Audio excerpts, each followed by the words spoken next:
Oh, man.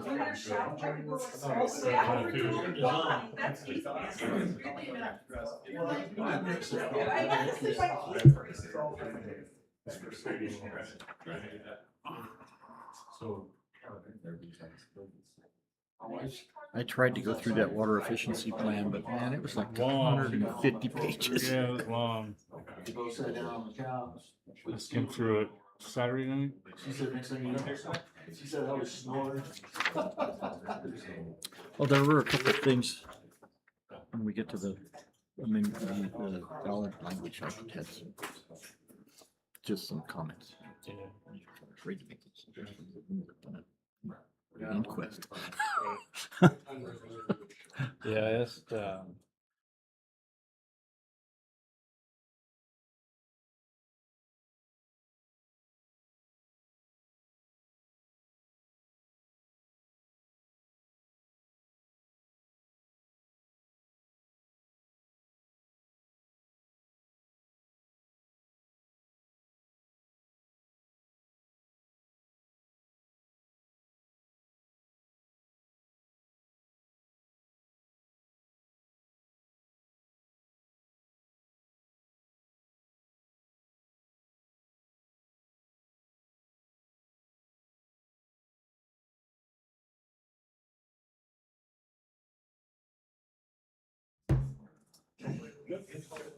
we're good? Okay. Good evening, everybody. Welcome to Pueblo West Board of Directors meeting. It is August 10th, 5:30. I'd like to call this meeting to order. Can I get a roll call, Sam? Good evening, Board of Directors, District Staff and Community Members. Samantha Hardcastle, District Clerk calling roll. President Axworthy, Here? Vice President Vickers, Present. Director Roberts, Present. Director Potter, Here. Director Pasternak. Here. Thank you. Next up is the invocation by Mr. Maddox. Thank you for being here, sir. Thank you. Thank you for inviting me. If you would all just bow your head. Dear Heavenly Father, we come before you today with grateful hearts, recognizing that every community is strengthened when people are willing to serve one another with integrity, compassion, and a spirit of cooperation. Lord, we ask for your wisdom and guidance as this board meets today. Give each member the ability to listen carefully, speak thoughtfully, and make decisions that are fair, responsible, and in the best interest of the people we have been entrusted to serve.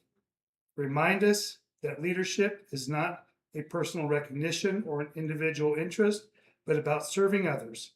Help us to approach our responsibilities with humility, peace, honesty, and respect for others, even when we may disagree.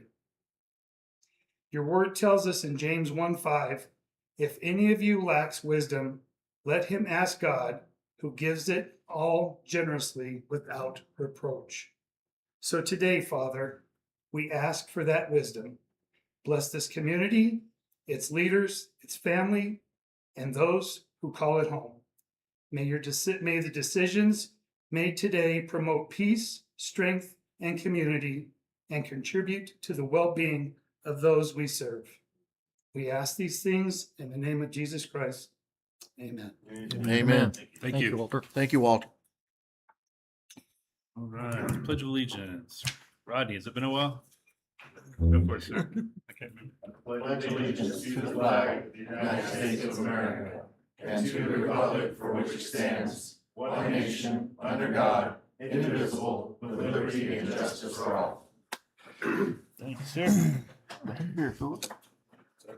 All right. All right, can I get a motion to approve the agenda, please? I make a motion to approve the agenda as set today on August the 10th at 5:35 p.m. We have a Second. motion. Second. Second. All those in favor? Aye. Any opposed? Motion passes. Next up, public comments. We do not have any online, but we have one in person, Mr. Thomas Harper. Hi, Mr. Harper.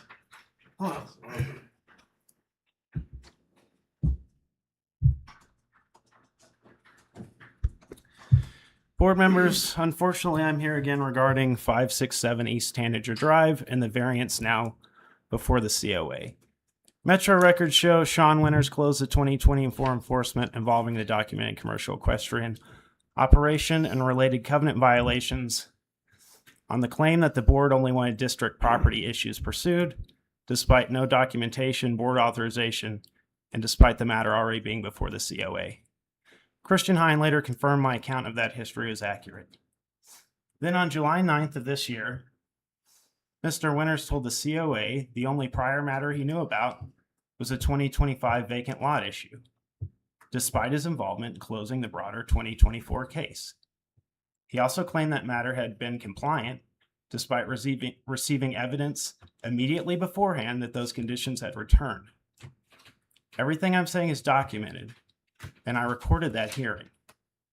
I'm concerned the COA has never seen my original complaint, which demanded completion of the 2024 enforcement and included Metro Zone records.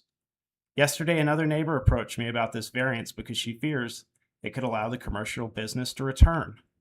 She told me, quote, "I do not want to live next to a rodeo again. That prior commercial operation is documented. So as a retaliation, Miss Counts was recorded telling me, 'You made my life miserable, so now I'll make yours miserable.' And Mr. Davis later tied his harassment and trespass against me directly to this dispute. If documented retaliation and violence are followed by accommodation of underlying noncompliance, what message does that send? Reporting violations gets residents nowhere, while violent escalation gets results. After years of repeated noncompliance, the answer should be enforcement, not accommodation. A variance should not become the reward for years of noncompliance. Why is district staff misrepresenting documented history of this enforcement to the COA? The record exists, the correspondence exists, the hearing is recorded. Your lack of enforcement has also effectively trapped me here financially. The ongoing conditions have affected my property value and ability to sell without taking a substantial loss. The district already has my original complaint and records. Ensure the COA receives the complete submission before Thursday, because your staff has clearly demonstrated that they cannot be relied upon to accurately present it themselves. That is all. Thank you, Mr. Harper.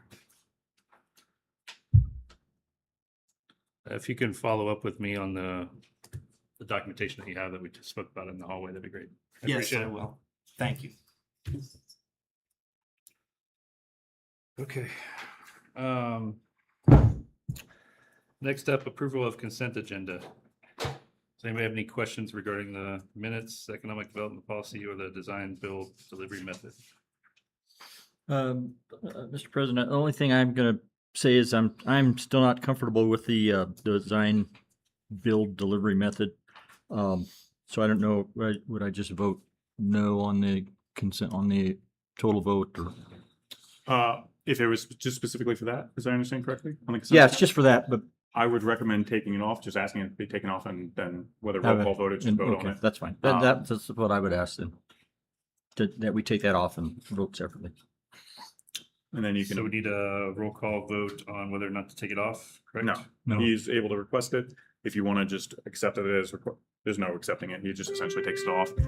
You can then proceed to approve the remainder of the consent agenda if all is in order, and then immediately move into the roll call vote of that specific item. Okay. So can I get a motion to approve the consent agenda with the design, build, delivery method removed? I make a motion to approve the consent agenda set today on August 13th at 5:37 PM with the exclusion of item 3, design, build, delivery method for Battlefield #1 lighting project. So with the correction of it being the 10th. Oh, with the correction of it Can I get a second being on that? placed on an agenda later for discussion. I'll second. Okay, we have a motion and a second. All those in favor? Aye. Any opposed? Okay. So next, regarding the design build delivery method for ball field number 1 lighting project. Do we have a motion to approve that? Do we want to approve for discussion now? You can or at a immediately, later date? off the consent agenda, talk into discussion if you'd like. So this is appropriate. Well, my concern is that, I'm not sure that that method gives us the best, return on investment or best bang for our buck. We have started down the path of putting out scopes of work, designs, and then having them bid on, these electric companies can bid on these independently, if the whole thing goes out to bid. That's all. I'm just not fully convinced that that build, design, delivery method is more cost effective. Do we have any answers as to why we're using the design build? I think you have in your packet, It's in the the- recommendations and the justification for why, and to the point of it is a this or that, it's not necessarily. Complicated. Yeah, essentially there is information there. If it doesn't convince, that's okay. I think everybody's entitled to the decision there, just looking for it based on the recommendation from staff. So, I mean, you can move forward, somebody can make a motion to move forward, whether you approve it or not, that's just my position.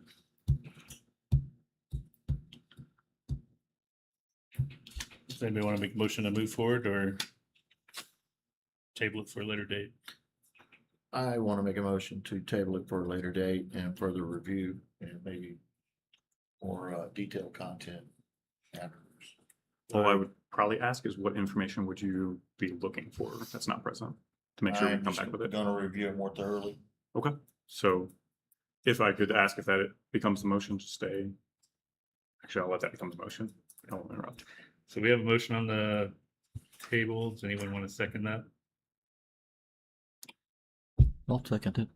Okay, we have a motion and a second. All those in favor for tabling the design build delivery method for the sports field ballpark number 1? Aye. Aye. I'm gonna say nay, just so we can move forward. I'll go nay. Okay, so the people have it 3-2. It is tabled until the next meeting, where we look to have more information regarding the design build process and why it was. So I know it's in the packet. understood. I was just asking for those who are looking for more information, if you could send a message to myself or sit down and just let me know Correct. what it is that you need information on. Happy to provide. And we'll come back to the next meeting. Appreciate that. Thank you. Okay, moving on. Special presentation, risk management presentation presented by Hunter Freeman, Special District Risk. Hello, Mr. Freeman. Thank you all for having me. Do you mind if I stand? Good evening, everyone. My name is Hunter Freeman. I am with the Colorado Special Districts Property and Liability Pool. We're an insurance provider for the district, but we strive to also be risk management partners. We've worked very closely with Steve for quite a long time now. And so here just to talk about risk as part of a kind of annual discussion for the board. Next slide, please. So first things first, I want to talk about a couple definitions. First would be EMOD, Experience Modification Rate. You may have heard this in conversations with Steve before. Essentially, this is the insurance term for how the district is doing compared to the industry. And before I go any further, I just want to clarify, I'm not an insurance professional. I'm not an insurance person. I'm a safety person, but still here just to kind of give these definitions to give a little bit of clarity for conversations that might be going on with Steve. So anything less than 1 is better than the average. Anything more than 1 is worse than the average. There's a lot of complex formulas that determine what these EMOD scores are for the different types of coverage that I can't get too much into. But essentially what it means is if your EMOD is a 1, you're paying $1 for every unit of insurance. If it's less than that, then you save a little bit of money. If it's more than that, then you're paying a little bit extra for the same coverage. Going along with that is loss ratio. Essentially, that looks at your losses versus the amount paid towards your premium. So some years that will be a lower than 100% or ratio, and other years will be higher due to high claim years. And high loss ratios directly impact your EMOD and future rates. So typically, when you have a loss, it will influence the cost for between 3 to 5 years, after which time, as those drop off, you'll see kind of improvements on the rates. Thank you. So this is just a little bit of data here on some of the top injury causes since 2012. The left side is the claim count, the number of claims that occurred, and the right bar for each subtopic is looking at general just cost incurred. So you can see that falls and slips were the most expensive and the most frequent. So that's definitely a target area to look at for safety.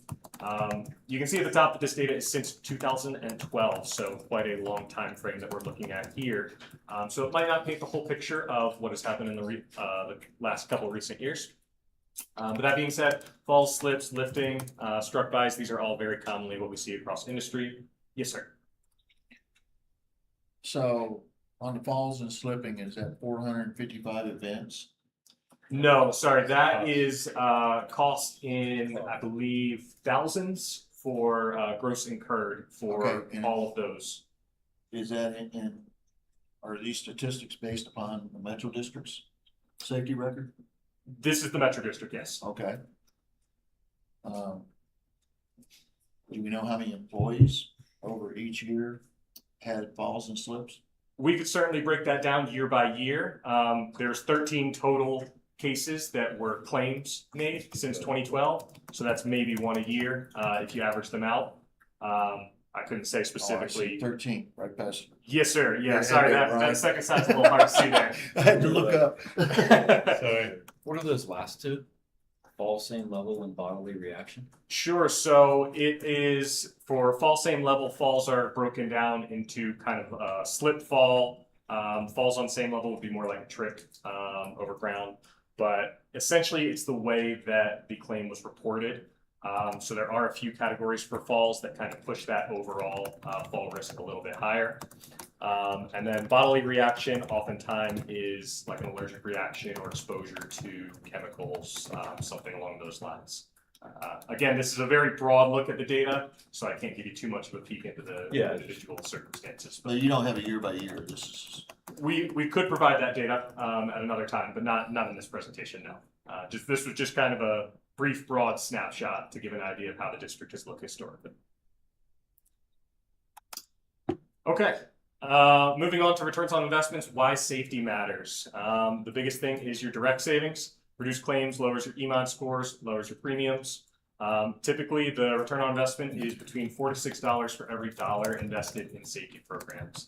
And this comes from OSHA and some Liberty Mutual studies. The specific numbers for ROI varies depending on the study, but typically you always see an increased savings for every dollar invested in safety programs. In addition, another OSHA statistic, strong safety programs show a 15 to 35% reduction in injuries. So a lot of other benefits there with indirect savings, which include improved productivity. People aren't spending a lot of time getting hurt, worrying about getting hurt, reduced absenteeism and higher retention, especially in your high risk areas, like the fire department. If you have folks who are getting frequently injured, it can lead them to leave for other departments. Strategic benefits, improved reputation, improved morale, preventing litigation, and then of course, lowering the insurance costs helps with your margins. So targeting these, that's one of the things that we can help with is pulling the data to specifically look at what trends look like over the last couple of years. This is something we do regularly with Steve to kind of look at what the trends look like and where efforts should be focused to kind of get the maximum return.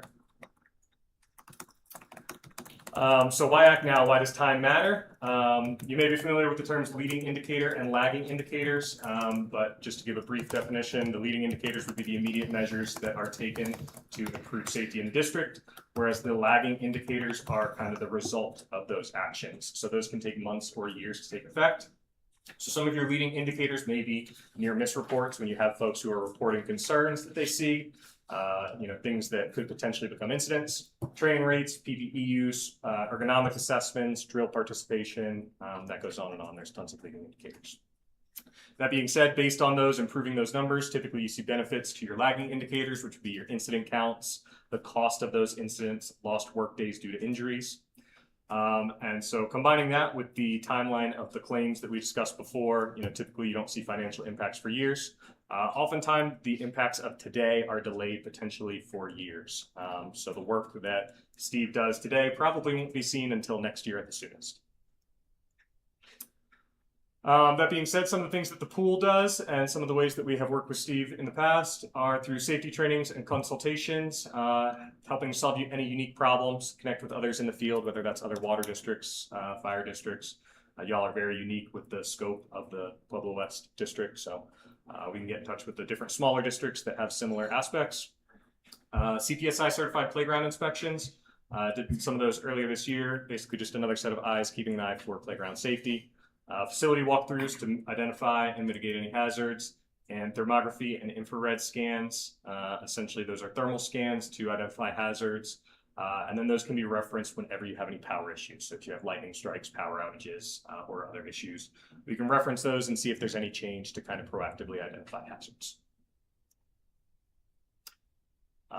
That is all I have. That was just kind of a general brief overview of some of the things that we've been partnering with Steve to do to kind of manage the risk. Does anyone have any questions for me?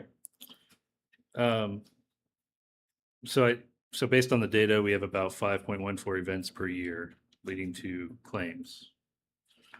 So I'd like to see the year-to-year data to identify whether increased safety measures have reduced the number of incidents Okay. versus claims. And I don't know how you guys categorize or the verbiage around it. There's an incident, right, that doesn't result in a claim, and then you have an event that results in a claim. Those would be our incident only claims. We do like to see those, but those don't factor in terms of the insurance cost. So but we do track those, correct? Yes, and we have those as long as they're reported to us. Okay. Yeah, so that way we can better gauge the 3 to 5 year average and see where our EMOD kind of lies and whether or not the program is benefiting the district. Sure, absolutely. The other thing I'd like to see is, the year-to-year percentage like he was talking about. But also, how many of those employees experienced, an episode,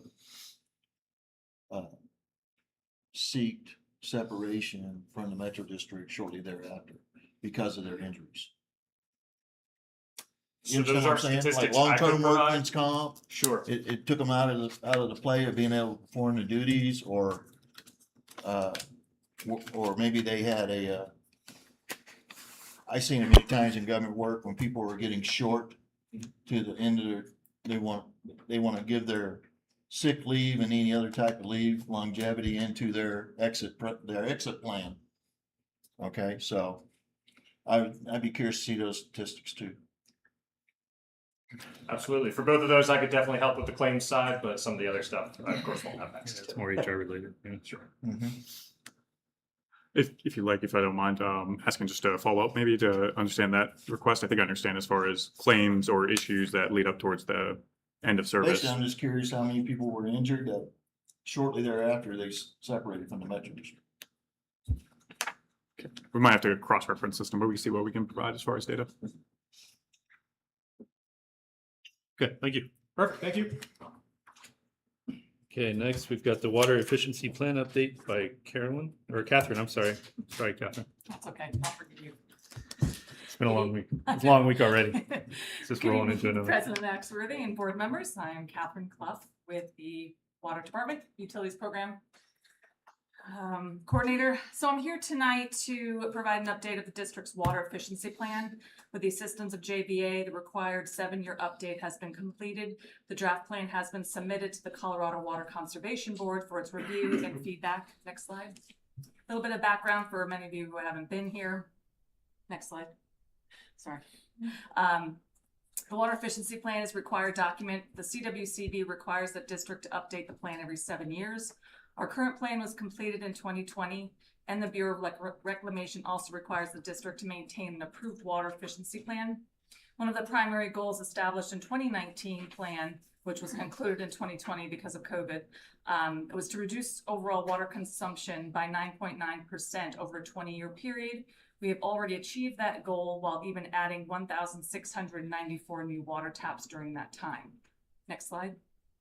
Going forward, our commitment is to maintain and improve water efficiency as our community continues to grow.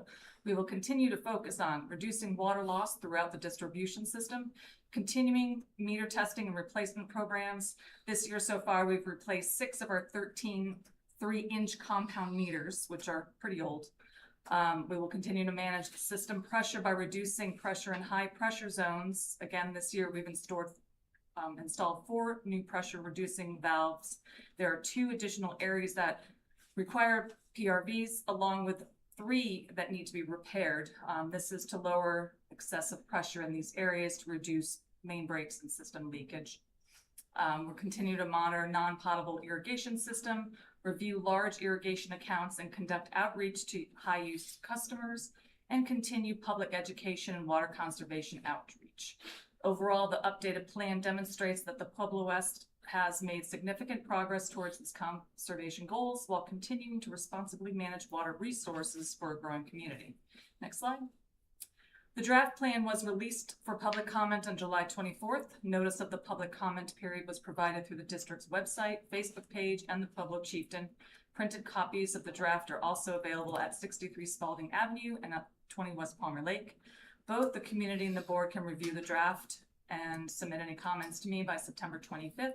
After the public comment period closes, we will review and incorporate any comments received from both CWCB and the public. Once the plan is finalized, it will be presented to the board again for formal adoption. Thank you very much. I just want to say, I think our waters and utilities people do an awesome job here. They're Johnny on the spot. I know they've told me when, hey, you're losing 5,000 gallons of water, you know, but, yeah, I mean, you guys are great. Keep it up. Anything else? I guess two questions. I read that report. Do we know why the system losses are between 15 and 22%? Obviously, the golf course has something to do with that. No? So that is based on what we pull from the river and what we clean and what we push out to the community. So the discrepancy between what's pushed out to the community and what we actually bill for. So it's not part of the golf course. That's just Okay. commercial, residential, duplex, multifamily. And a lot of it, to date, as of right now, I haven't updated it. I would want to say we're at about 30 to 35 main breaks, or breaks as a whole, whether it's service line breaks or main breaks. So that is one of our biggest issues, is still our infrastructure is quite, it's old. Old. It's 50, it's 50 years old. So yeah, that's our biggest, and the guys are working on it. I mean, they are constantly out there doing what they can. And I just recently put a post out there asking people, you know, if you're driving by and you see a wet spot when we have not had any rain, call us, let us know, because that's usually Exactly. indicative of an issue somewhere, because something can be broken 6 months ago underground and it never surfaces because the shale, just the way the compaction is out here. It's so Mhm. hard Yeah, it just to moves. be on top of 412 miles of pipe. Okay. Got it. Good question.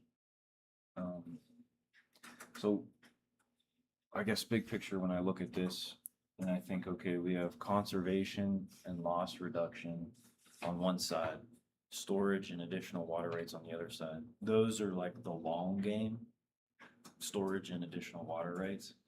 The conservation and loss reduction, that seems like stuff we can do more right now. Okay. And we are, I mean, we're continually, like I said, we've reduced by 9% over almost 1,000 acre feet in 4 or 5 years, which is pretty phenomenal considering we've grown. I Yeah, mean, it's additional not like taps. we've been stagnant. It's pretty good stats for growing. Any other questions? I'll be back Thank you. before you when it's all done for approval. Thank Keep it you. up. Thank you. Thank We appreciate it. Okay.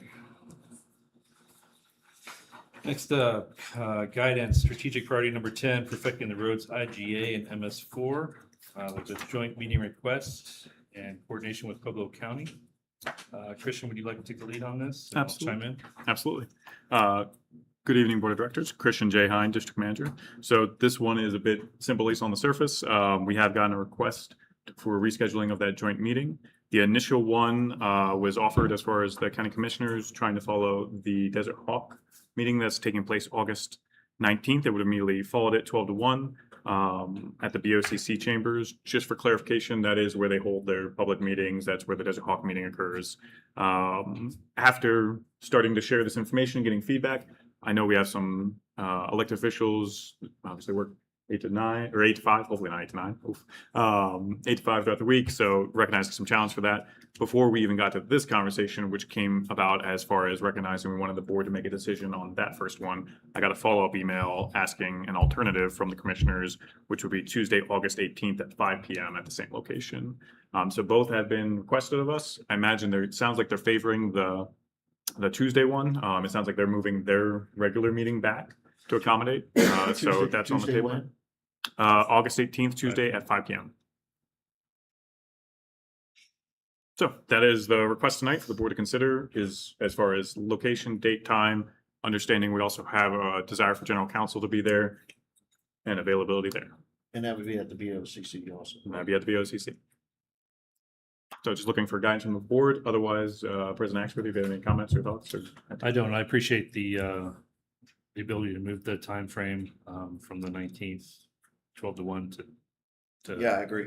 18th at 5 p.m. That's definitely more feasible for those that work, and also for any community member to attend. As far as publication of that and trying to get as many people, Pueblo West Metro community members as possible to the meeting, do you think it's feasible to be able to accomplish that prior to the 18th? I ask just for information to send out to get people who want to attend alerted. Absolutely. We can send out alert. We can send out the Facebook messages as soon as we've decided on it. Can we do additional digital sign advertisement? I will have to check. I don't know. I can find out. I think that's within your budget, isn't it? Well, we get some, don't we? Our budget. We get some advertising on that, don't we? We do. I just don't know timing. I don't know how fast. I'll have to check. Does anybody else have any comments, questions? Do we need to put a motion forward to go for the Tuesday, August 18th meeting? I would like Tuesday. that as, oh, sorry. Yeah. We might Just have go to, around the room. You can, Yeah, I'm good with Tuesday. Rodney, are you good? I'm good. I'll probably be a little late though. Oh, I'm good for that for sure. Bill? I'm good. Okay, I'm good as well. I know it's a very important topic. We all want to be there. So I'll make a motion. I'm sorry, you're good? I was just asking Christian, are we talking about the afternoon of the 18th or the 19th? 18th at 5 p.m. 18th, 5 p.m. Whether we could have Carl or, I don't know if Carolyn is available either. Sorry, I thought you already gave the. You know, nod. Caroline Good. might actually be the better person because she negotiated the IGA. What we can do is, as long as the board has the availability, confirm that contingent on making sure that we can have legal counsel present for that conversation, or acceptance we may not. I've got a conflict, but I'll either resolve the conflict or we'll make sure that somebody's here. Okay, I appreciate that. Thank you, Carl. Okay, so can I get a motion to, I'll make a motion to move the meeting to the 18th, Tuesday, 18th at 5. Yep. 5? 5 p.m. 5. 5 at the BOCC? at the Second. BOCC. We have a motion and a second. All those in favor? Aye. Thank you. Any opposed? No? Okay, we are good to go. Thank you so much for the work on that. It's a very important topic. And start studying up, please. All right, here we go. Number 2, strategic priority number 13, community pool, community request regarding the board's input on trash enclosure location and the guidance on community purposes and decision-making authority. Yeah, so I was going to leave the overarching, not the specific. Okay, you want me to, I was just gonna give an introductory to why it was here. Or- Is it okay if I won't touch it, actually, Okay, to the go point of just saying that there are 2 issues. Okay. One of them, Vice President Vicker is going to lead and give a introduction of the specific issue, which is the trash enclosure with community pool. The second thing is that just based on the nature of this conversation, we realize that when it comes to committees, there isn't documented protocol when stuff like this happens. So the second question after that will be getting a little bit of guidance from the board for which how to do in the next probably few months before we come back for a bylaws revision to account for how we should move forward for that. So that's just my opening spiel. Over to you, Bill. Okay, so this all arised from the last meeting that I attended, which was August 6th. I had missed the previous meeting. I was out of town. Evidently, they had talked about the enclosure before then. And it caught me off guard that we were putting the trash enclosure in front of the building, close to the entrance. And then it came out that the only reason that it was being put there was what they call operational efficiency, which really relates or equates to the distance that people have to walk to the trash can. And I thought that was not a compelling enough reason to place a trash dumpster in front of a 15 million or not a 15 million, a multi-million-dollar facility. That's all. And I thought that it deserved the board's, at least being made aware of it. Whether you guys want to keep it there, there are a myriad of places, in my opinion, to put it on there that allow a trash truck to pick it up. I think they have an alternate, or I had talked about an alternate at the back of the building that may or may not work. But that's a big site, 2.5 acre site. There's places that it can be put. I think. I guess my main objection is that the distance to walk to the trash can is the reason that we're putting it there.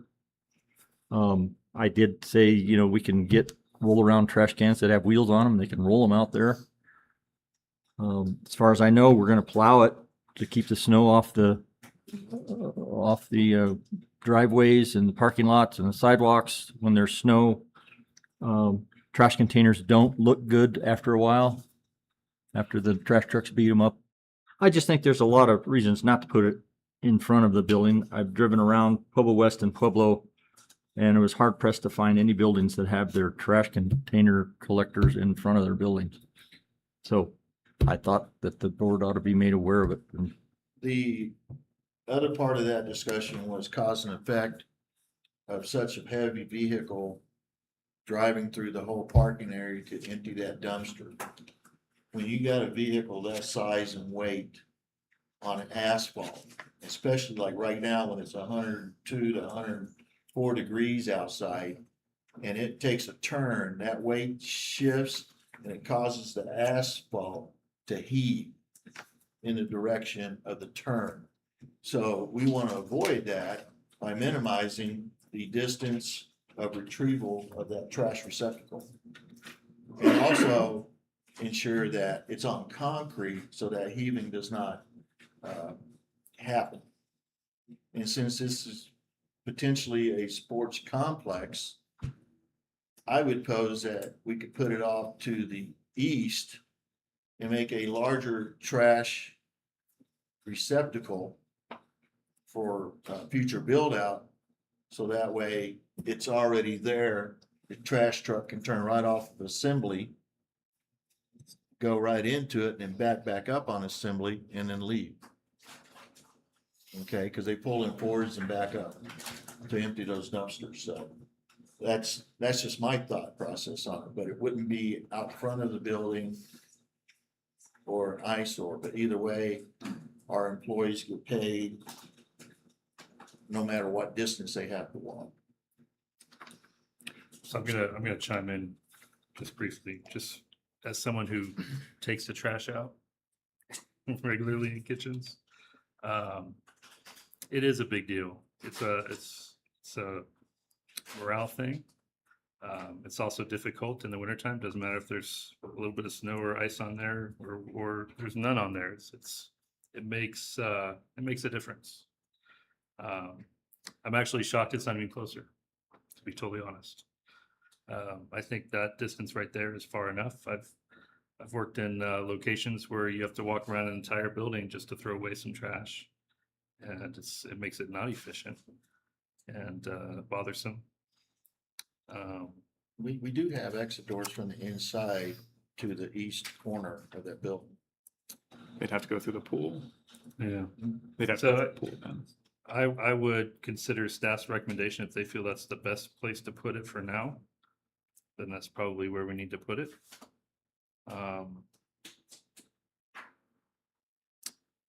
you know, I know we shrunk the size of the building to save us cost, and if this is their end result, then, you know, you can't have it all, right? We can't we can't have the trash a quarter mile away. So, That's kind of an overstatement. That's an That would- overstatement. that would be- That's that an would be- overstatement. That would literally be off the lot. You know what I'm saying? You know, I think we should accept the staff's recommendation. If this is where they'd like it, then we should honor that. That's my opinion, for someone who actually takes trash out. If I could just do a quick point of order. Sure. I do want to respect, everybody had an opinion on this. I think to the point of where the aesthetics weigh in more people's minds, even there are staff members who felt that way. I think it's fair opinion to have. It just comes down to as far as how we would like to proceed. So appreciate the board considering this. That's all. Anybody else? Rodney, Christopher? I mean, I'm not taking the trash out. I see Carol and Kurt voted in favor of this spot. That's gonna be their crew, I assume, taking the trash out.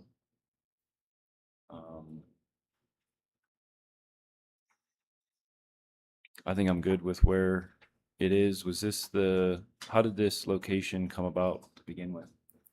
Was it My recollection. designed that way, or? My recollection is, I think it was the June 25th meeting where they discussed the trash enclosure. And there were multiple spots, even though I think the alternative, or suggested alternative location talked about. I think it became the best of all cases to reduce potential costs, like the concrete pad that's there now. In other locations to exist, it would have to be there, plus all the existing pavement. The challenges of some of the eastern side is that if it's kept close to the pavement, then it becomes a question of challenges with the delivery of the chemicals, which may or may not be significant. If you try and put it behind, you have to question whether you want to build a improved surface or leave it dirt, and whether that's going to create challenges over time or just increase costs towards it. Even the back west corner, northwest corner, same kind of issue. This one was thought to be the least, still meets all the operational expectations for, I guess, I do understand there's different opinions, but some of the opinions were that it was not aesthetically displeasing where it currently is. And then if you expand that parking lot to the west, if there's another facility goes there, it also provides opportunity for it to be a shared location. So it was taking into a lot of considerations. Yeah, I'm good with where it is. Ronnie, do you have any comments?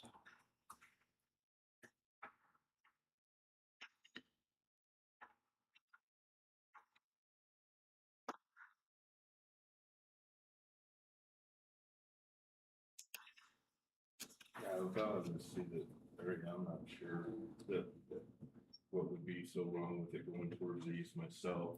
I don't know.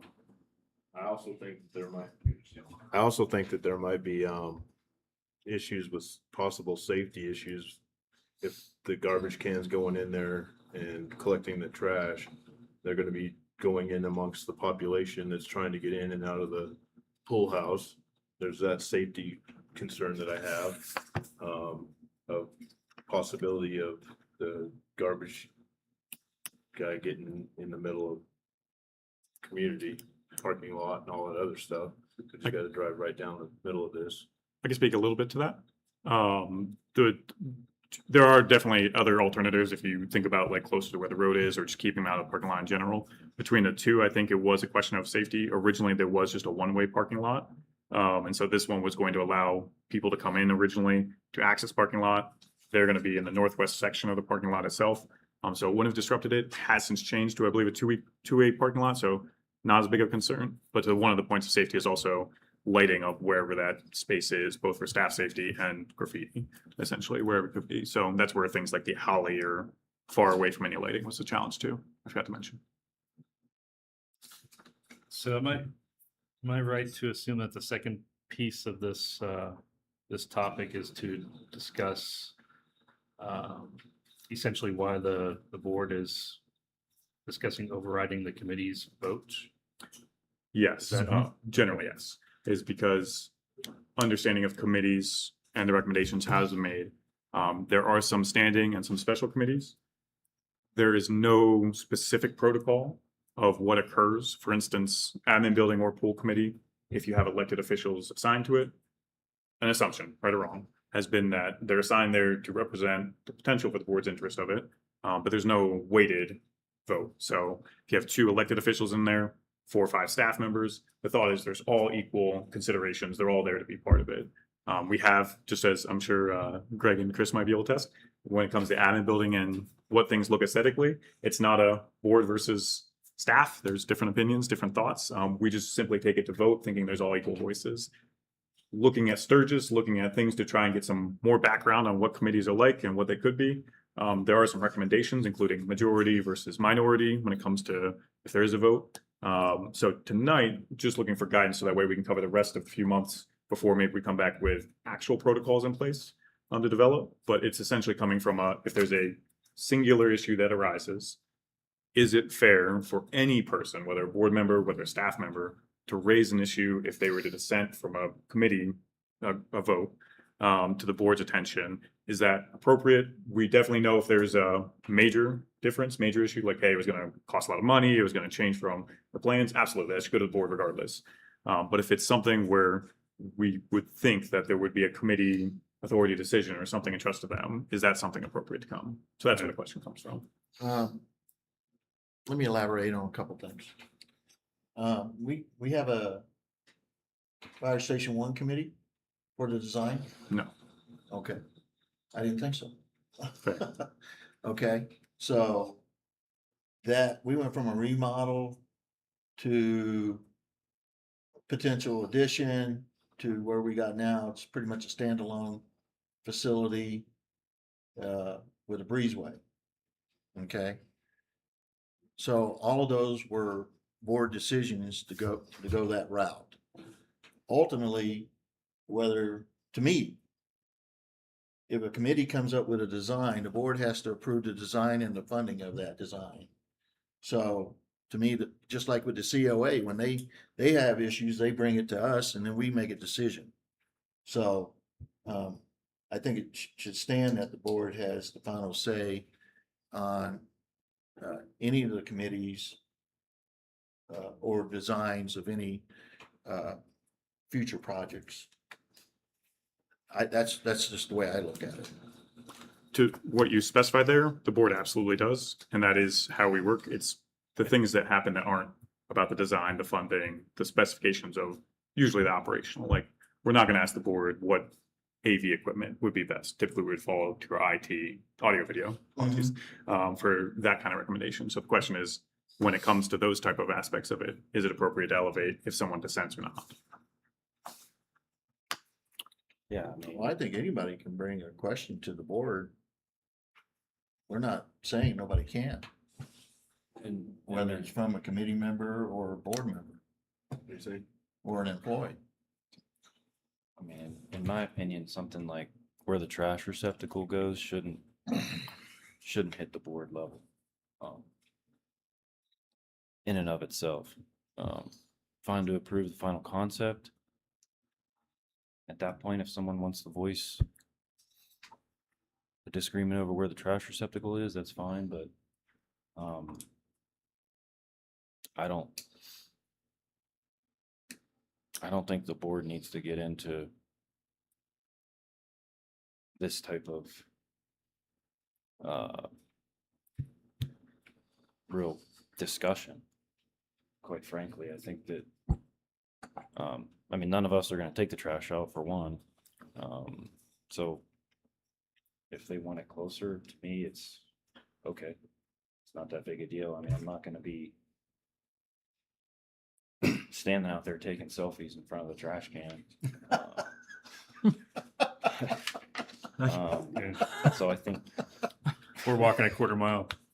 yeah, we're walking a quarter mile. I mean, Yeah. so to me, that this type of thing should just stay in the committee. I think that, so I mean, to answer the questions that you had on the second part, I think that elected officials should serve as equal members. I think that because, I mean, if it's a specific project, someone may have more, and in a lot of cases, the staff is going to have more expertise in certain aspects than the board members might. So why would an elected official have more not be equal with the other members of the committee. Second part on that. Can any dissenting committee member raise their issue to the board of directors? My opinion, no. You deal with it there. And I agree with the way it's set up now and that you just do a majority vote. And it is what it is. If you lose, you lose. So like Brian was saying, we got two issues here. How should committees represent the board of directors in their function? Am I correct? How the board of directors. should- And, and then are we gonna make the trash dumpster an issue tonight and take a vote on it? As far as location, but either way, whatever decision we make sets precedence on both of these. So I'll make a motion. Since the Can I- I'm sorry, go ahead. I was gonna let you guys talk. The bigger issue is not the dumpster. I just thought, given that it's $1 million building, that maybe the trash receptacle shouldn't be the highlighted part when you drive up, but you guys don't seem to think that's a problem, so that's okay. But the bigger issue is removing the board or removing any dissent from a committee to be taken to the board. Title 32 gives the board direct and explicit control over all aspects of the district. Period. Committees should not be in a position of running things. They're advisory. They're there to give opinions and, yes, contribute their expertise, but to say that board members don't have expertise is not, I think I've put up more commercial buildings than I didn't say most of the board people members on. Don't have expertise. I You said exactly said that, Chris. No, I did not. I said that in some cases, staff have more expertise than board members. Not in this case. That's fine.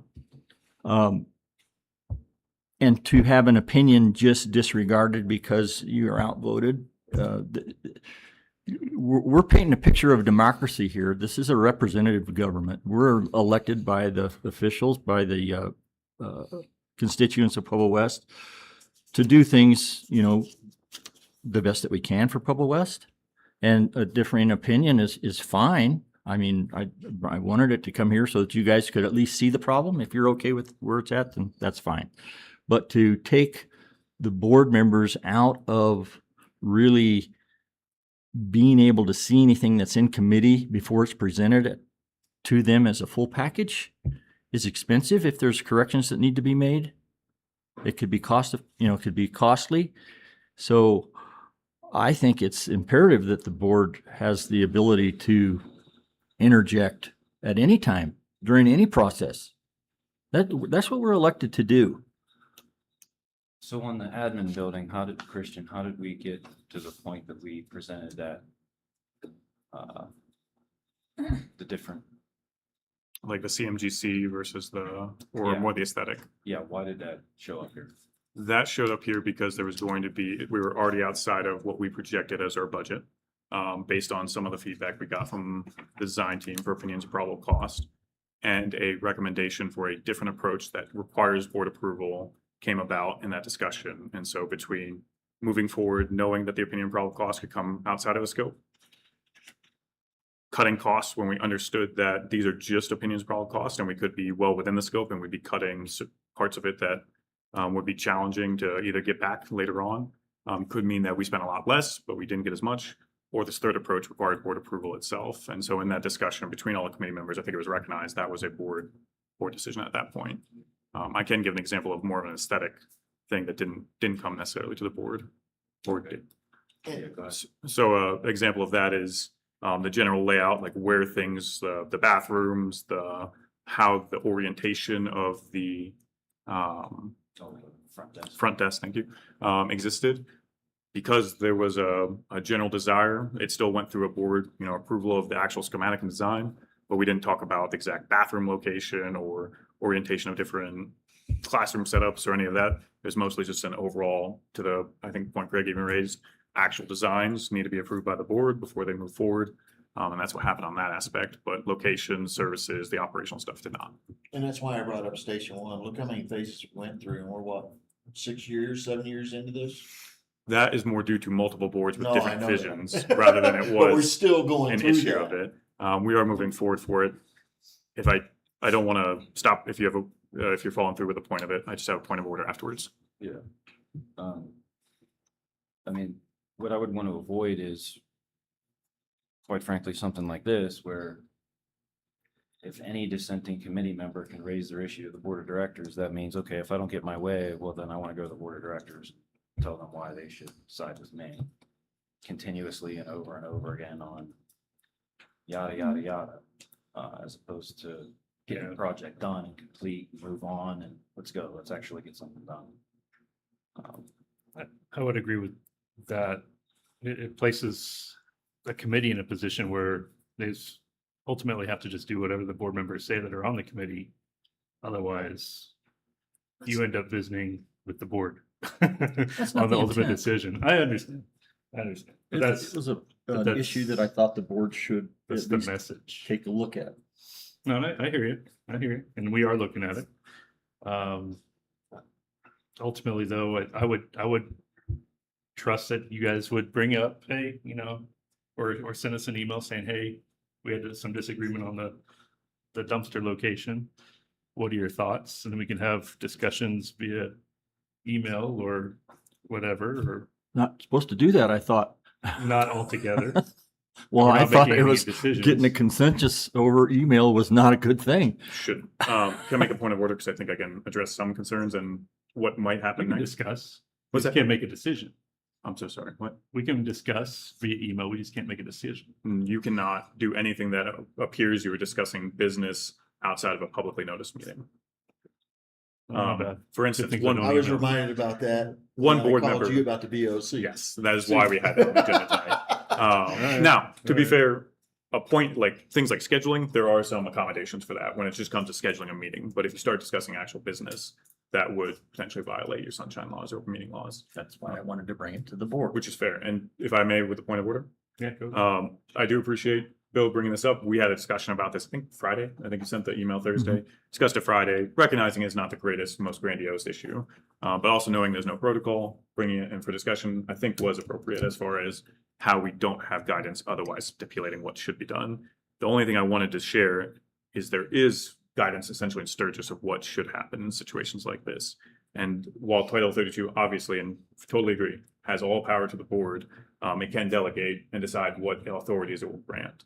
And what it says in Sturgis is essentially the Office More Guidance on the Nature, Roles, and Responsibilities Committee does not specifically resolve this case because no instruction is currently given outside of bringing the final design back to the Board of Directors for approval.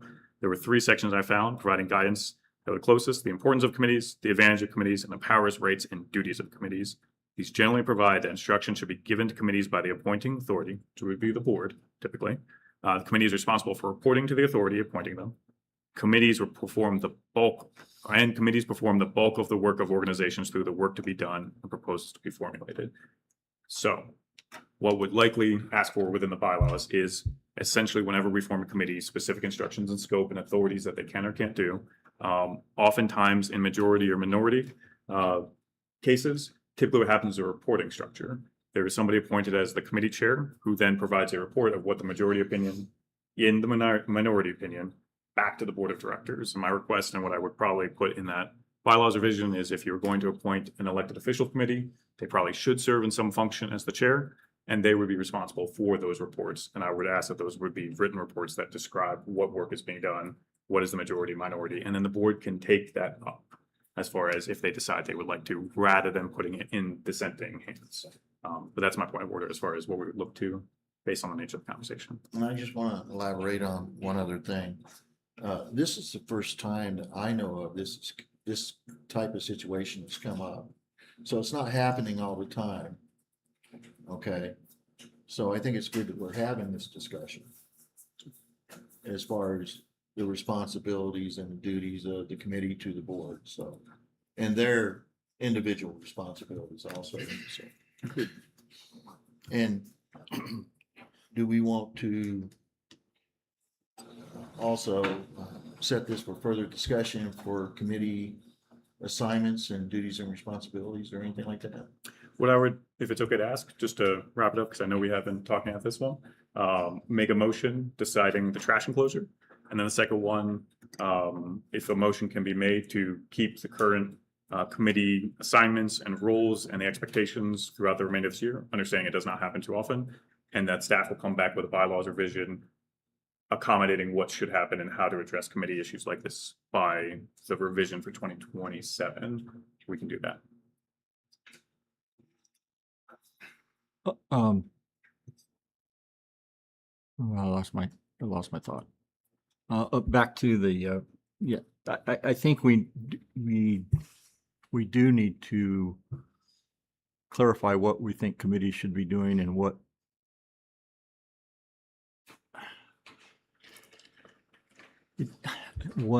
powers that they have to not circumvent's not a good point, but to direct Authority is delegated. authority, yeah, delegated authority. Because you're right, the board delegates authority, but they never relinquish it. You know, we can delegate, like we can delegate to you as district manager areas that we want you to manage, but that doesn't mean we give up the ability to do that also. Very true. But we also remember that the board has the power, not the board members. Oh, I agree. So the idea of the board delegating authority to a committee or a district manager doesn't mean that a board member, if the board decides that they're delegating an authority to make generally operational trivial matters, I'm not saying that it's necessarily trivial in this case, towards a committee. I think the board, if they have delegated that authority, whether it was Carol, whether it's Bill, whether it's Christian, bringing that issue back up, if it's not what the board has delegated, I think they would have question about why it's being brought back to them. So take it out of the realm of the trash. You know, to me, that's just it popped out to be in front of the building. Okay, but it's like, wow, okay. So what about issues that are consequential, that now you don't want a committee member to say anything until it's too late down the road? Or, I mean, how do you keep potential bad things from happening if you're not going to allow? Because ultimately we have to approve it as a board. We have to approve the final project. Yeah, and that's expensive, Brian. If you wait 3 months to finish the thing and then it comes to the board and, hey, we don't like that, now you're back, you're back quite a ways. At least at this point, it's before the final design is done. It can be rectified, it can be approved or changed, and there's no monetary expense to it. If you wait until the thing is completed and somebody's not happy, you're costing money. That's all. That's my concern, is there's got to be a mechanism that allows that. And we have a target date of mid-October for bid with both the admin building and the aquatic center. We're trying to meet both of those target dates because supposedly that's when contractors are hungry and trying to pick up jobs for the new year. So, just keep that in mind also. We're trying to meet target dates, just like we're trying to meet target dates with the Pueblo County budget and getting our 6C tax fixed, our fair share. To the point of Bill's point, I think there's nothing stopping from that information being shared with the board. It's just a question of, are we going to structure it so that way there's a overriding without a potential, I guess, maybe non-affected board member involved with that. Because I don't think with 7 people in the room who were all, I understand there's different opinion. You and I talked. Yeah. I think it's very, very small thing. But to the point of like another example that come up, I don't think 7 people who were elected officials entrusted, district staff who were entrusted, are going to, I hope nobody would feel that if there was an actual serious issue that they wouldn't bring it forward. We may differ on opinion of what the right answer is for it. But that committee structure allows for competent people on both sides to be there and should be assessing it. So with that reporting structure, the majority, minority, that should at least make the board aware of generally what's happening. And then the board can elect to bring it up. But I don't think it necessarily should allow an avenue, this is personal opinion, allow an avenue for every matter to be brought up just because somebody dissents. Well, I think we're always going to the worst case scenario. I don't think, there's been a lot of things in negotiation through the pool process that, hey, I wasn't happy with, they weren't happy with, but we came to a mutual agreement on a lot of things that everybody agreed on. This happened to be one that is like, I think I want another opinion. So do you want to form a motion on what you would like to achieve in terms of the committee Well, decision-making process? perhaps a report, after action report of what happened that day at the meeting, that can be disseminated to the board, not at the next board meeting, but immediately with if there are any just, general concerns, say, this was talked about, just so that the board knows what's happening inside the committee. Are we comfortable with the board member doing that?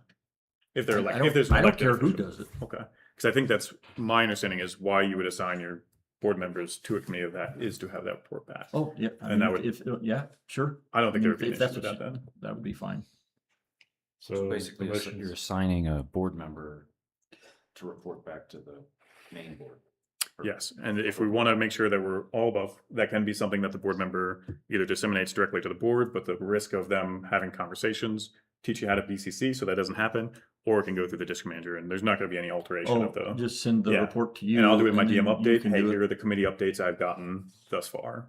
And we already have a mechanism for a committee update We do. within our director's comments. So But I'm it's not 2 sure. weeks. It's every 2 weeks. I'm Okay. talking about after the So you want meeting. meeting minutes to be So submitted, for the committee, not our meeting minutes, but the committee meeting. if there's a synopsis of what happened, what occurred, there were debates on both sides for this, and then it can be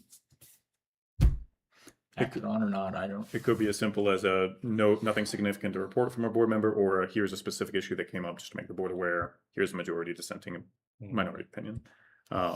So then how would you get it on the board agenda from there? It wouldn't have to necessarily go to the board agenda if it's just a report that Christian's going to email out. Unless the board member asks it for it to be on the Yeah, agenda. then you have to ask for it to go to the board.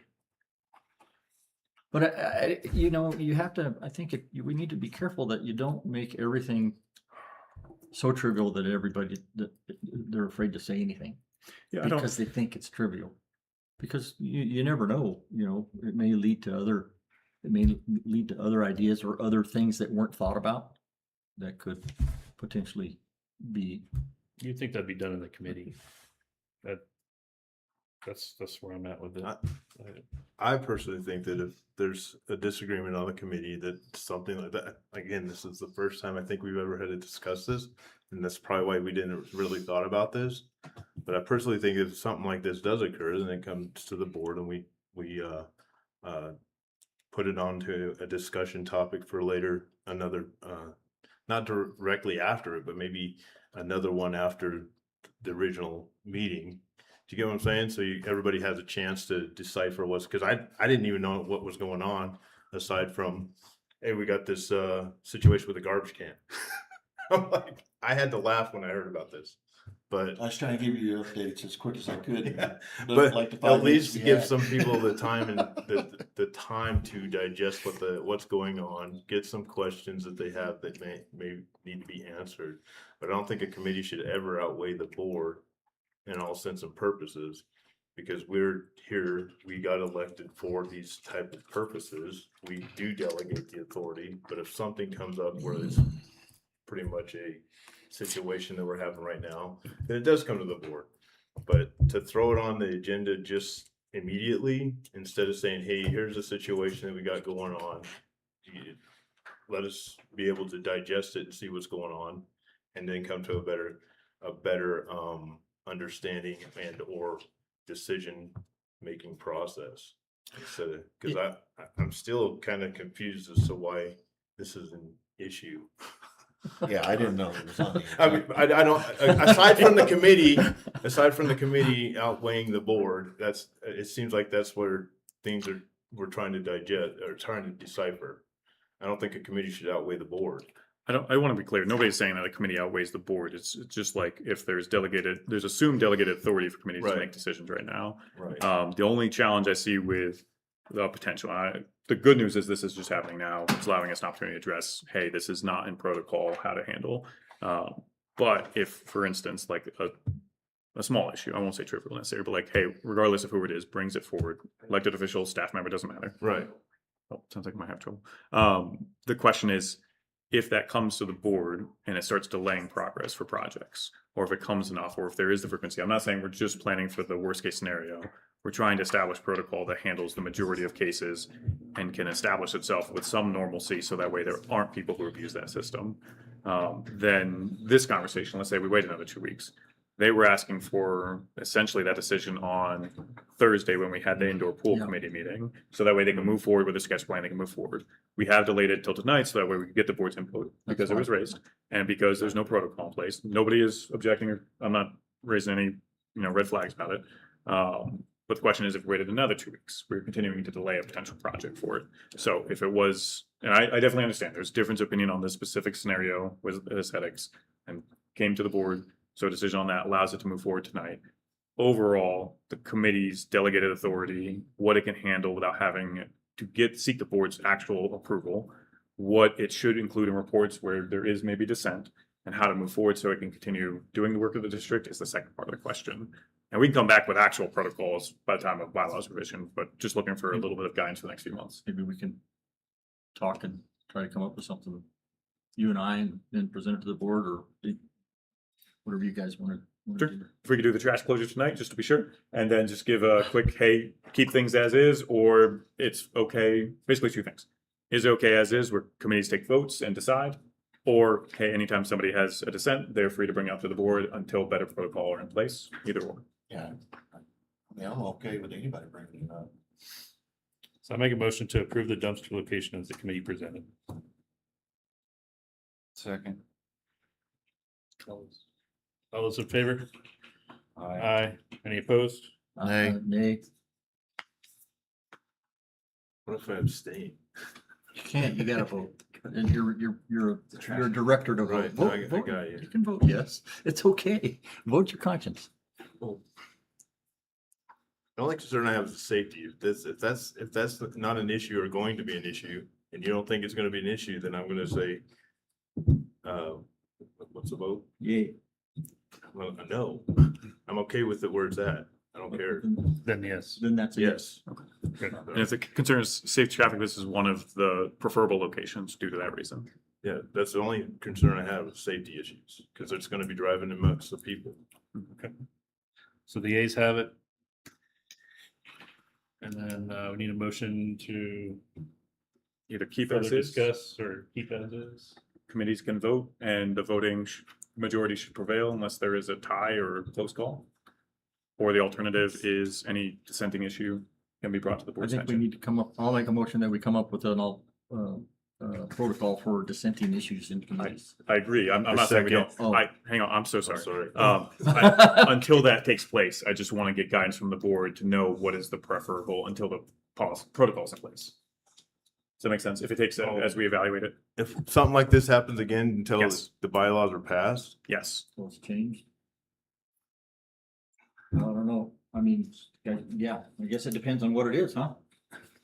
If I that mean, was the case, I'd say, if somebody disagrees on the handlebars on the, yep. Can you create a motion? I don't. I'll make a motion to create protocols for dissenting opinions in committees, and while that is going on, we can keep things the way it is. Like committee vote. The majority rules. Okay, yes. Thank you. Okay. Okay, we have. Is that a motion on the floor. compromise? Second. Second. Okay, all those in favor? Aye. Aye. Any opposed? Ugh. All right. Hey, we agreed on something tonight. Okay. Now it's decision time. 2026 election items presented by Samantha Hardcastle. You want to take them one at a time? Yes, sir. Thank you. We have three decisions on our agenda for this evening. The first is a resolution approving ballot language for the permanent levy of a 1% sales tax for fire protection. This was in your packet and nothing significant has changed since then. So we are just looking for your decision on that. Hang I have on. a general question. What's there was no, can I get an estimated cost for how much a ballot measure is? It's a good question. It changes depending on the timing and if there's other things on it. I would say around 60,000 is typically your base. Each issue that you add can be 20 to 40,000. It often just depends on how many people are at that election, is a special or a general election, but that's kind of a base. All right, thanks. So it's a resolution approving the ballot language. Can you read that for us, please? The ballot language? Yeah. Let's pull that up.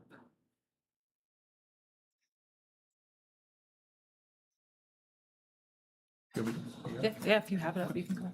So this is saying, shall the Pueblo West Metropolitan District taxes be increased annually by the extension of and permanent approval of an existing 1% sales tax currently set to expire in December 31st, 2030, with no increase in the tax rate, and with the proceeds of such tax, including any investment income therefrom, to be used solely for fire protection purposes, including 1, funding firefighters and staff at existing and/or future fire stations; 2, acquiring, replacing, and maintaining fire apparatus, equipment, and other capital needs to protect firefighters and respond to emergency calls; and 3, excuse me, and 3, constructing, operating, maintaining, improving fire department facilities and infrastructures. And shall all revenues from such tax be collected, retained, and spent as a voter-approved revenue change in exception to the limits on revenue and spending under Article 10, Section 20, of the Colorado Constitution, Tabor, and any other applicable law.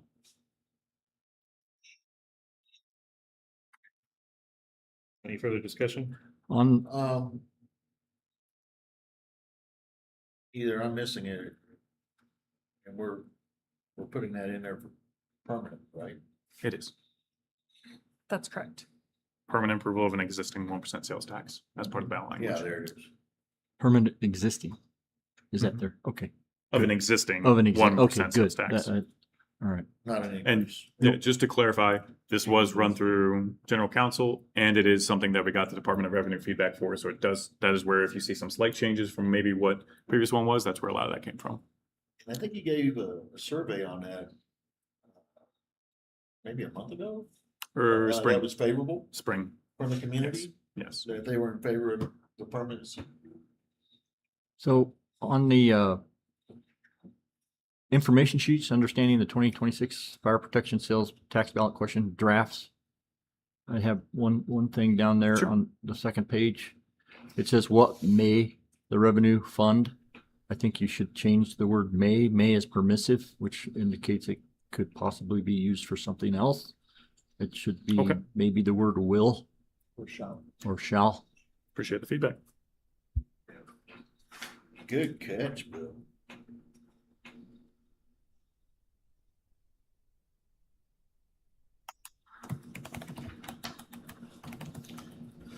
Do we have a motion to accept the ballot language as updated?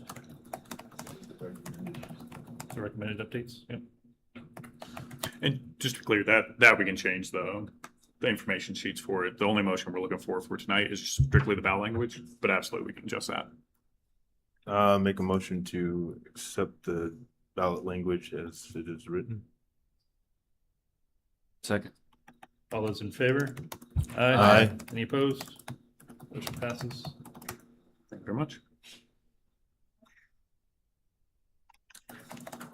Next is a resolution approving Tabor ballot resolution. We have option A as well as option B. Do you have any questions regarding those two different options?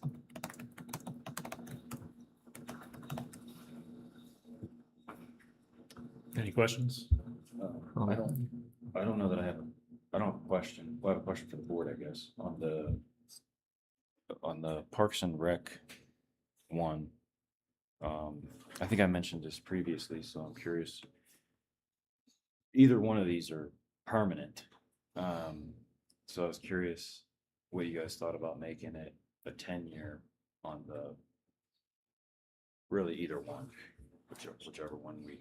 So we did have that discussion in the past.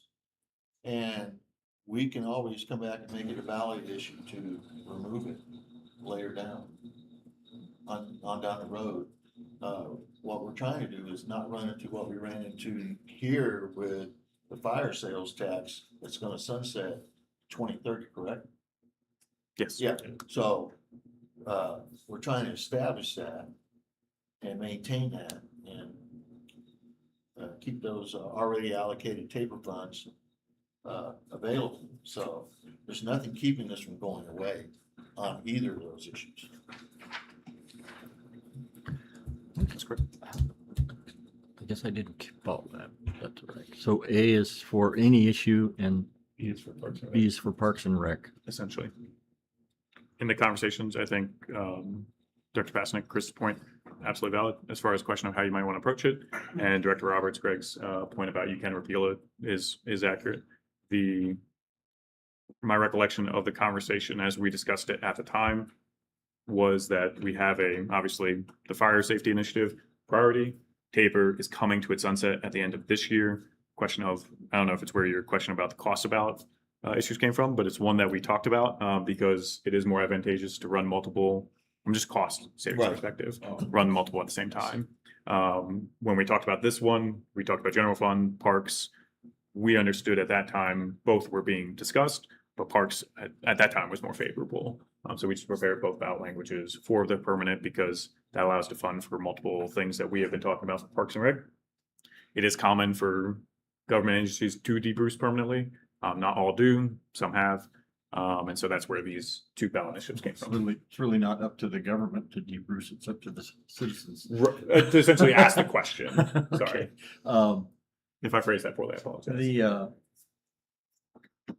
Do you have any idea how much that, right now, how much money that would garner? It's a little tricky. It's not consistent Yeah, year to I year. realize 500,000 to 1 million on average per year. Per year. Considering that sometimes it is every other year, you see the bigger pool because that's when the assessments happen. Other times you'll see, 700 to 800,000 historically. What's that? Sometimes you'll see zero if there is no excess. So to the point of in one year, you might see 1.5 million, next year zero, then 500,000, then zero, then 700,000. It's hard to predict you'll get an average yearly, but in every 2 years, that's probably. It happens when they reevaluate, huh? Exactly. In the last 10-year period, it's 3.6. Roughly. So when you talk about being able to repeal it, that would be a ballot initiative Yes. from the citizens though, Or the elected officials could. or the the elected officials wouldn't have to petition. I would say it would petition. If the citizens want to do it, they have to do it through a petition. Is that correct? To get the ballot? That's my understanding. Yeah, Whether so- to add it or to repeal it. The board members could just put it on the ballot. Correct. So And- more and the- likely and the- vote of a government. That's fair. The phrasing, refer a ballot to the public is how the board would do it. So it's like, typically it's going to be a little harder to repeal, get it done, than put it on. So That's why I kind of like the 10-year thing. It's not a. So a 10-year would allow growth as long as you don't attach any operational expenses to it. You just keep it strictly to growth, capital improvements, et cetera, et cetera. And you have the operational basis to cover those added amenities. Then a 10-year would be sufficient. It wouldn't be in the same place where we are with the fire sales tax. Right? yes, if you That's everybody's understanding. I'm good with the 10-year myself. I think 10 years would be solid. See where it takes us and then, I mean. I don't know, my fear is just overcommitting and then to Bill's point, okay, now we got ourselves in a pickle, now we have to try to repeal this thing as opposed to doing a 10-year.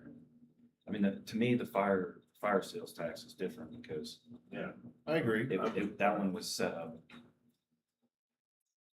well, they Some used it for people's- operation, Right. To They're fund, both for just for staffing, operational. and you can't you can't use that to do staff because that never changes. So Right. capital projects is a different Right. ballgame, but where are we gonna be in 10 years with? I would say 10 years. I'm first. I mean, I don't like this. I want a permanent sales tax for the fire department because if we go, it's not gonna be two, so it's permanent. We're not limiting it. And then if the citizens want to repeal it, then they do the ballot initiative like every other, place they go. I'm not on, sorry. I'm off today. That's the third time, I think. But yeah, I think I agree with you on the 10-year for the Tabor, at least. What do you guys? I'm on the fence. I don't like where the temporary tax places us. Although I know and understand the difficulty surrounding Tabor. So I understand where you're coming from as well. Because if we don't need it at that point, then we shouldn't be continuing to receive it. Although I think given the direction Pobla's is going, I think we'll always be able to use that money for Parks and Rec. I think so too, for the Parks and Rec infrastructure and build out. And it helps the community, it helps the property Yeah, values. I'm okay with moving forward with the permanency. One thing you have to remember is that Permanent? we're not implementing this. The voters have to implement it. So if they're not comfortable with it, then. yeah, they'll they'll, tell I us. mean, their vote counts. That's true. This is what we want to go forward though, so And we gotta spend money, so. either way, we gotta spend money on it, $20,000. because it ends this year. Point of order for one thing that will both support and oppose, just to give for consideration, because it's a good conversation. If you were just talking about this Tabor excess for funding capital improvements and not ongoing operational, that is favorable for those type of 10-year limits. They will do it, understanding that depending on what you build or what comes from it, there may be associated operating costs. Just like if you build a pool, there'll be associated costs. So the question of will it be used, will it still be favorable? The question of it means that ideally, if it was just for growth or just for the capital improvements, there is things that favor the timeline associated with it. One thing that is of a challenge and why I think it originally got brought up, at least in the 2016 iteration when it was referred, is that the excess, if there isn't a Tabor timeout or a debrucing, then it has to be refunded when you hit those limits. And the challenge they found at that time that, 300,000, 600,000 per year is that to try and be able to repay that to only property taxpayers can become a little bit of a challenge when it comes to how you get that back and how you issue it and what costs are associated with trying to get that back and how that difference shakes out. If you're giving somebody a $300 check and it costs you $100 in obviously scale of magnitude to do it, then the question of is it better served in providing some type of amenity to the public and debrucing that way. At the same time, I think we recognize the previous vote, even for the 10-year limit, came in very close to approve it for this purpose. So the likelihood of it moving forward, whether with the 10-year limit, as people see it, there's always the question of this is one of those that could be pretty close or it could be disfavorable, and getting to a point of what levels we're willing to talk about in the future if it fails or this go, whether we're saying, hey, now we'll add a 10-year time limit or we'll put it for a different use, are always questions the board might have to consider as well. So that's not advertising or advocating for anything, just more information. I think if we want to improve the green space in Pueblo West and the amenities within Parks and Rec, we're either gonna have to do something like this or the half-cent sales tax that came up, is now allowed, right, with the state and metro districts, allowed to do a half-cent sales tax for Parks and Rec. Yes. And I'd rather see us move forward with the Tabor debrucing versus another tax, Right. I agree with that. personally. I mean, But that's just my opinion. Good idea. I just think it's reasonable to utilize that money for what it was being used for in the first place. And then, I mean, the pool's gonna be under Parks and Recs. I mean, that's just the way it is. The Parks and Recs are the pool. It's recreational, so. I mean, and as we develop and grow, I think that, I think it's best used for them. I'll go ahead and make the motion to move forward with option B for the Tabor tax ballot resolution. Second. We have motion and second. All those in favor? Aye. Aye. Any opposed? Okay. Motion stands. Thank you very much. Ultimately, it's on the community to vote for it. Okay. Final resolution is appointing Samantha Hardcastle as the designated election official and authorizing DEO to cancel election. Of course, when all statutory requirements for cancellation have been met. So just seeking a Oh. vote on that. I'll make a motion to appoint Samantha Hardcastle as the designated election official. Second. We have motion and second. All those in favor? Aye. Aye. Aye. Any opposed? Motion stands. Congratulations, Sam. Thank you. Congratulations, I'm sorry. It's like saying, hey, congrats to the president. Please don't leave us. All right. Next up, 6C Road Sales Tax Oversight Committee recommendation for joint appointee by Christian Hine. Good evening again, board. This one will be quick. I did get a call from Kent Shillman at the last joint meeting, or sorry, not joint meeting, 6C Oversight Committee meeting, informing me that he would no longer be able to attend and serve on that committee. At this point, he is the joint appointee between Pueblo County and Pueblo West. So we have come back to ask if the board would be willing to make a recommendation on one of the two remaining applicants that they considered at the last session where we appointed one, or if they would like to go a different direction. Please understand that this is a recommendation that we're asking for, so that way we can share it with Pueblo County, who can then make their own or decide otherwise. And what were our last two recommendations? They're in your board packet. There are two, it's two, I believe. Yeah, there's two. Is there a, Names.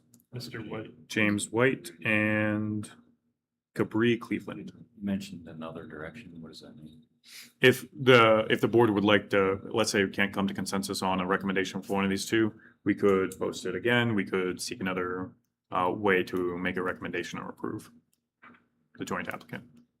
When does this need done by?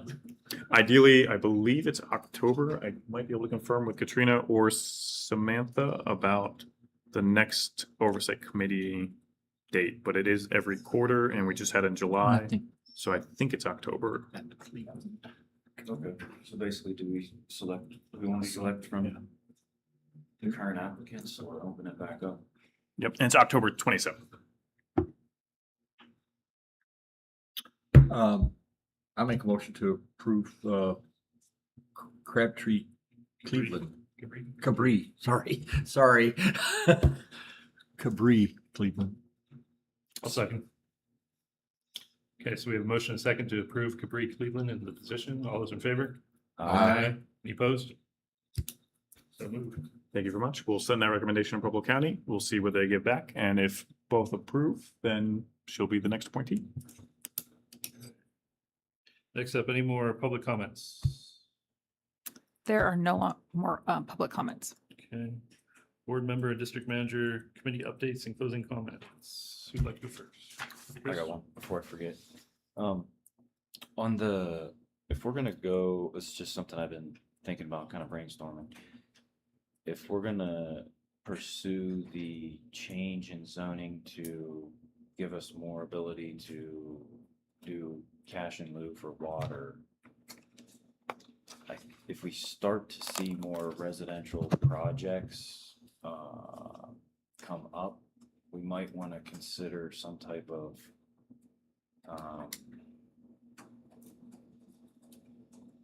competition, annual competitions, some kind of competition just in general. So what I'm getting at is, rather than, hey, you came to us and asked us for water, here we go, you came to us, next person, you came to us, here you go, next person, you came to us, here you go, and then all of a sudden we're like, we don't have any more. But then there's this really good project that comes up. Crap. That's kind of what I don't really have much of a plan beyond that. I'm just thinking, I'll let you guys figure that out if it seems prudent to the board. But some type of and if this were to occur, where it was like, okay, we're starting to see more interest from the residential projects, developments. some type of, process to, credential them to application, something like that, so that it could go before the board. Numerous projects. Gotcha. Basically. Just the, If I could respond. I think I understand and appreciate it. I would share, there's probably two factors to make aware of right now. We can look into it. And we'll also probably need a little bit of guidance, or at least legal feedback. First one is that part of the intent of that reserve bank of 150 taps or so is to prevent that oh crap moment, is that there's a little bit of nuance of the board when it comes to issuing. There's at least that reserve to say these are specific projects. But to be fair, you could get to that 150 taps and start eating into that. And now the big thing comes. So it's still fair game. The only thing we have to be cautious of as we evaluate potentials for that is just fair and equitable requirements from the law, because there have been statutes and things that have been amended over time to prevent specific projects from being essentially blacklisted and kept from being able to go forward. And so a lot of the law protects a first come, first served basis. But we can evaluate potential ways for it to make sure that if there are ways to do it within that without violating it. Where are we? Okay, director comment. Anybody else?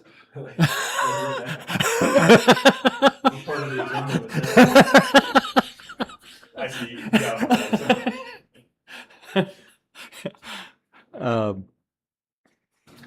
So any other comments?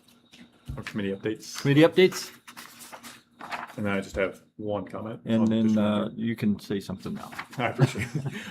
The only thing I appreciate conversation, it has been good. And I just want to advise a lot of when it comes to producing the packets, providing information ahead of time, understand a lot of times it can be a lot. We do appreciate reading and going through that, because the only thing we want to avoid are situations where if there's information that's provided in advance and we can make that decision, we'd like to be able to do that. So that way we don't end up in a situation where a project could get delayed if we haven't gone through our material. So that's just a reminder, all our responsibilities. I understand it ends up being a lot. If there ever is questions or assistance needed for it, happy to, but just recognize that's all our responsibility there. That's it. Thank you. After that, we'll do, I'll entertain a motion to move into an executive session for Colorado Revised Statutes 24-6-4024B, 9 left, CRS, conferences with an attorney for the public entity for the purposes of receiving legal advice on specific legal questions. And this is regarding a matter related to the Town of Florence Water Court case number 25 Charlie Whiskey 3001. And Second. then with a 5-minute recess. A second. All those in favor? Aye. Okay, we're in a recess. Thank you.